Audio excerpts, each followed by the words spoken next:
లూకా సువార్త 10వ అధ్యాయము 19వ వచనం. ఇదిగో, పాములను తేళ్లను త్రొక్కుటకును శత్రువు బలమంతటి మీదను మీకు అధికారము అనుగ్రహించి ఉన్నాను. ఏదియు మీకెంత మాత్రమును హాని చేయదు.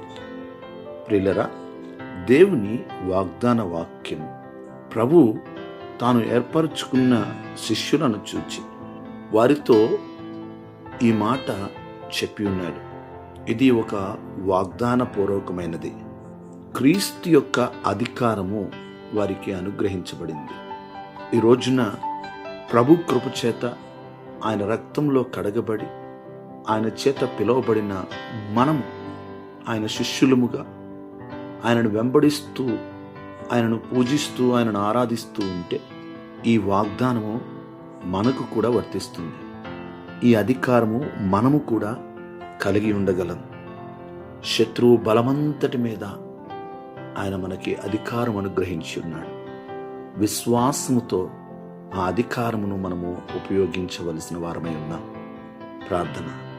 సకల ఆశీర్వాదములకు కారణభూతుడా మా దేవా, మీకు వందనాలు, స్తోత్రాలు.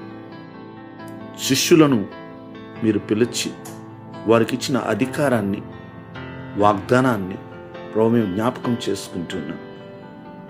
ప్రభు మిమ్మల్ని వెంబడిస్తున్నాం, మీ సన్నిధిలో నిలబడుతున్నాం. మీరు మాకు ఇచ్చిన ఈ అధికారాన్ని బట్టి వందనాలు. విశ్వాసముతో ఈ అధికారాన్ని మేము పొంది ఉన్నాం. మీకే వందనాలు, స్తోత్రాలు. మీ హస్తము తోడుగా ఉంచండి, మీ కృపలో బలపరచండి. ఈ వాగ్దాన వాక్యం విని ప్రార్థనలు ఏకీభవించిన ప్రతి ఒక్కరిని మీరు దీవించండి.